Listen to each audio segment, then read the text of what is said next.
Indonesia has had close relations with almost all African countries for several decades. Politically, both Indonesia and Africa are very close, and there are no major differences between them on many international issues. Indonesia is well known all over America because of the strong support and solidarity with African people during the struggle for freedom from colonial rule in the 1950s.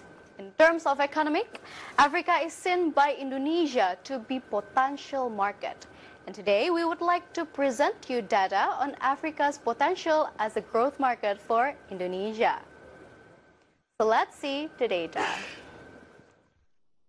Here are merely the reasons why Africa is considered as a potential of a growth market for Indonesia. The first reason would be like the African consumers are savvy and brand loyal. So when Indonesia comes into the products, probably Africa will get the products. And the second, the household consumptions that is bigger than the GDP. And the second and the third, it would be the fast-growing populations. And the fourth would be the rapid spread of access to internet and mobile phone. And last but not least, Africa is pushing to close its infrastructure gap. Africa's fast-growing populations and markets present important opportunities for business in an environment of slowing global growth.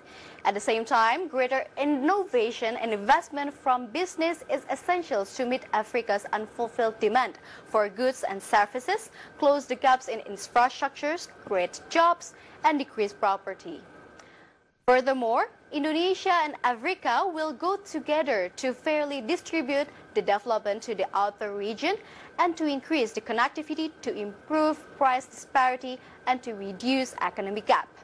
Indonesia is, of course, ready to cooperate with countries in Africa in the face of the global trade war. As Indonesia seeks new opportunities to expand its trade and investment portfolio. To take a deeper look, let's check the next graphic about the trade balance between Indonesia and one of the most influential countries in Africa, that is South Africa.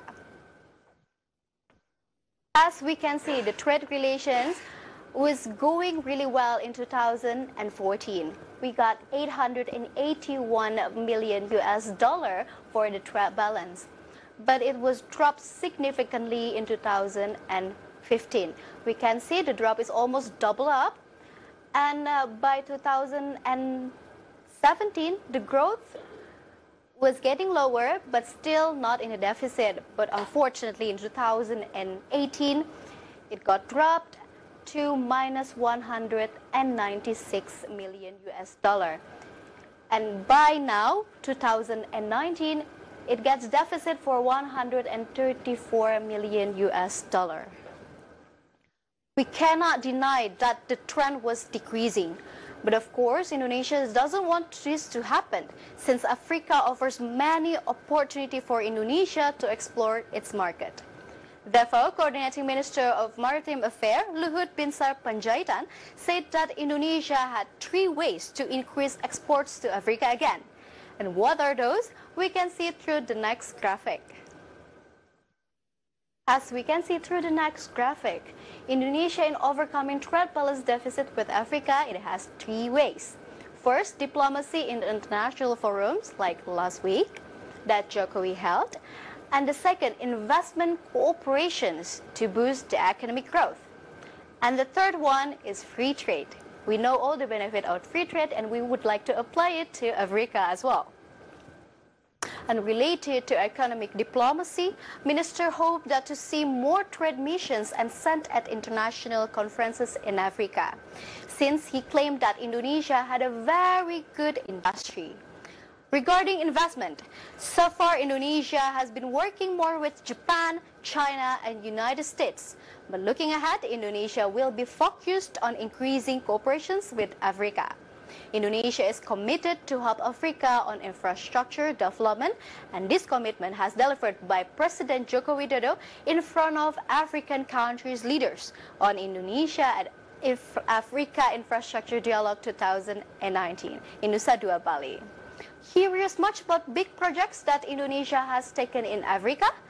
In next graphic, we will reveal the top projects which are on the progress right now. We have a lot of big projects that going on in Africa. First of all, La Tour de Gour building in Dakar, Senegal, that with the investment value of 250 million US dollar. The second one is the building 1,500 houses in Songan, Ivory Coast, that cost 200 million US dollars. And the third one is designing a presidential palace building, which is an honor for Indonesia to make that happen, in Nigeria, with a value of 10 million US dollar investment.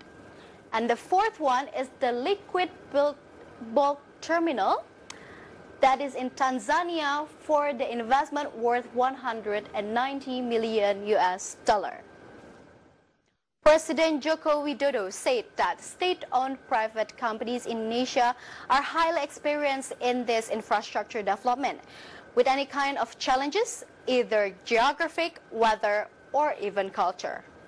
Speaking of which, the relationship between Indonesia and Africa, aside from economic diplomacy, there is also gastro-diplomacy. For your information, gastro-diplomacy refers to a concerted and sustained campaign of public relations and also investment by government, states, and often in collaborations with non-state actors to increase the value and standing to their national brand through the food. And African food is just as diverse as its people. From west to east, north and south, some foods are very delicious and they are worth taking a trip for. In the next graphic, we will see what are the list of African food that is famous in Indonesia. Through gastro-diplomacy in Indonesia, African offers us mandazi, which is like donut, and fufu, and piri-piri chicken, and kachumbari, and also the last one is bobotai. The food is used to pursue diplomatic aims in government to the public diplomacy. Food is a universal language of love. Therefore, relations between countries is not only about the hard topics, but also soft approach such as gastro-diplomacy. President Joko Widodo has said that Indonesia and Africa could become a huge power if they are united through concrete cooperations to boost the welfare of the people. So for sure, there will be upcoming cooperations between Indonesia and Africa. Stay tuned on market headlines because we will right back after the break.